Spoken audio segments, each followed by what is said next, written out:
Good afternoon. My name is Josh Wallace. This is a IL 650 curriculum theory interview with Mr. Brock Rutledge, Coach Brock Rutledge from Apple City Schools. This time I'm going to let him introduce himself and tell what he does and what he's done in the past. Hi, my name is Brock Rutledge. Been in education for around right at 20 years. Started out in the social science field. I've taught social sciences, just about all of them. Been in driver's education for the last 6 years. I've taught career preparedness, and that's what I do the entire day now at Iberville High School, is teach career preparedness to predominantly freshman classes. Okay. In those freshman classes or in your career prep classes, what's something that your school system, Iberville City, or even your school, Iberville High School, what are something they do to align the curriculum vertically and horizontally to make sure that the students are getting rigor, make sure that that stuff's being presented? Right. Actually, just a couple of years ago, we took what I had been teaching in career preparedness, and we kind of let me start kind of from the vertical standpoint first. We took that, our director from the central office, and he introduced some of it to our elementary schools so that they're getting bits and components of what they're actually learning as freshmen on down the road, but they're starting to get bits and pieces of it as they come through the grade level. So I believe we put it in the first grade. So they get parts of it in the first grade, second grade. And again, it's on grade level. And it's, for the most part, it would be watered down, but a lot of it has to do with basic skills, and reading skills and writing skills and those sorts of things. So we started first, and like I said, this has been a couple of years ago, maybe 3 years ago, that we went into the first grade and saw those, those first graders are now in fourth or going into fifth grade, and have seen some results from that. Of course, those kids are not to me yet. So that's kind of how we've done it vertically. Horizontally across the grade level, we've done a great job, and the core curriculum teachers have done a great job of taking bits and pieces of career preparedness and plugging it into their classrooms. Major input from the English teachers, because in career preparedness we talk about ready-made resumes, and how I teach it to our students in the career tech department may differ from the English teachers, but they're taking bits and pieces of what I'm teaching, they're integrated in their class, and so they're actually working on a resume for me in their English class, and so they can bring it back to me. So we're kind of collaborating on that with myself and English teachers, or the English department. And then we've also done that really with the math department in some of the business math skills that we have. In career preparedness, we go over business math and financial literacy and things of that nature. And that's been a focal point for me, is financial literacy, because no matter in your career, if you're a brain surgeon or you're a contractor and own your own business, you have to know financial math. And so Sure. that's been a big thing for me, going to the math department, and they've been receptive to it, to where, even in upper level maths, they're still mentioning financial literacy. They're talking about financial literacy. They're doing business math. They're, have brain or board work or bell ringers that may actually have something to do with balancing the checkbook that day. And I'm talking Sure. about in upper level math class. So I think at Albertville we've done a good job, or the staff and the directors, administrators have done a good job of doing that and reaching out, because career preparedness offers so much in the transition to their next 4 years of high school. And so it's been I love teaching it because it's real life stuff, but I have to say the administrators and the other teachers have been very receptive in kind of integrating parts of it into their curriculum. Sounds like the blended part, even horizontally and vertically, has been great at Apple City. I really like if you go to the first grade and just give them a sense of some type of career preparedness, just to teach them and maybe just show them a resume, then they've got an idea of what's going to happen throughout their career. Right. I think that's great. Right.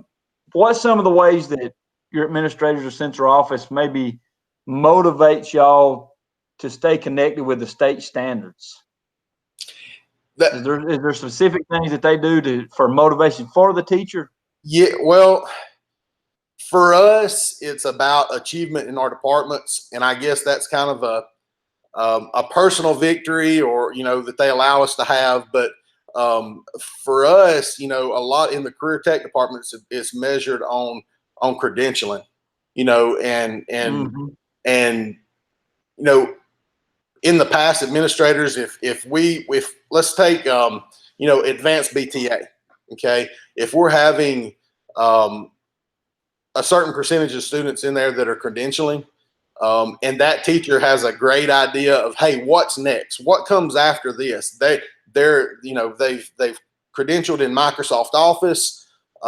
What's next? How can we apply that? And they've been great at allowing us to offer another class, that kind of goes in sequence there, that those students that have really excelled in, say, advanced BTA or even our sports marketing program, they've allowed those teachers to kind of take those students that really excelled and take them on to the next level. And I would consider that some type of motivation, because not only for those teachers, they're getting students that have really excelled in their classes and that really want to do whatever it is that they're teaching. So that's kind of been a reward to them, because they enjoy teaching it. They're teaching it to people that are very attentive. They want to be there. They participate in class. And I think that we've demonstrated that at Albertville, as far as the success goes at the national level. We've got kids that are competing at the national level because they've excelled in those things, and because our administrators have allowed us to offer additional courses or whatever it might be, to kind of, guide them along and let them keep going in the directions they want to. See, and that leads right into my next train of thought, or my next question. That actually, by allowing y'all to do that, y'all are providing the curriculum based on what's the state standards are for credentialing. So y'all are actually providing that credentialing and that curriculum, and you're gaining that feedback from the students, and the administrators are giving you the freedom to do it. Absolutely. And Absolutely. So that's huge in curriculum, because they're not tying the teacher's hands. Right. But those teachers are actually going by those standards for the state standards and the credentialing. Absolutely. That meet all the requirements that the student needs, plus they're advancing them, and that's education. Right. That is. So I know you talk about BTA, that's Microsoft. How has technology affected y'all's curriculum in career prep classes? For me, it's the whole world is at your fingertips, of course, with the technology. But with career prep, I'm going to go back to my heart is with financial literacy. And let me explain why real quick. Is because, we have high school students that are required to take the 4 Englishes, 4 maths, 4 sciences. We don't require a financial literacy. And that's the one thing that every single person has to use in their life and in their career. And so that's where my heart is with career prep, and using the technology. I'm able to go in, and we're able to set up businesses, virtual businesses, and teach business concepts. I'm able to teach the financial literacy, the bookkeeping, the accounting, everything that's wrapped up in it. And you can do it virtually using the computers. I'm very fortunate. I've got 37 computers in my classroom. The students can come in, but it's kind of eye-opening if you're kind of looking at it, because I can stand up and I can talk, and my kids pay attention to me when I talk, and I can give notes, and I can ask questions, and we can have discussions, but it's not like them actually doing it. And Absolutely. so when I can plug them into a virtual business of their choice and Sure. the ins and outs of it, and then break it all the way down to the personal level of, okay, that's my virtual business. I've got to do the bookkeeping. I've got to do the financial math for that business. I've got to do the marketing for that business. But at the end of the day, I'm also writing myself a paycheck. What do I do with this paycheck? And so I've got, tied to those virtual systems, I've got virtual banks, and we're going to make deposits, and we're going to balance checkbooks. We're going to use credit cards, and we're going to take loans and talk about what's good debt and what's bad debt and what are good loans and bad loans. So technology has kind of brought, for me in my classroom and for my students, it's kind of brought career prep alive. Sure. And I could not agree more in, being an administrator. And that's something before I left to take the job I'm at now, we created a line period, and we were going to develop, I'd already had started developing career prep class. It was a 35-minute class every day, but each week they would do something that was real life. And when I meant real life, they would do financial math for 9 weeks. Yes. They would learn that when I get a paycheck and making $8 an hour, I'm going to have to pay taxes. Absolutely. Where does those taxes go? Right. I'm not going to be making the exact amount. And they created a line period when I left, but they didn't take it to the direction I really wanted it to go, Right. which ties in so much with career prep. And the reason that my thought process on this was, I have a 20-year-old daughter almost. She's 19. She has a full ride scholarship to the University of Alabama. 4.0 student, very intellectual, very hardworking. But we had to teach her how to go get a debit card. We did. And that's our job as parents. But if we can tie that with parents and school so Right. they have an understanding both ways, that's blending curriculum, that's connecting the society that we live in, that's bringing in stakeholders and allowing them to see all the levels of curriculum throughout life.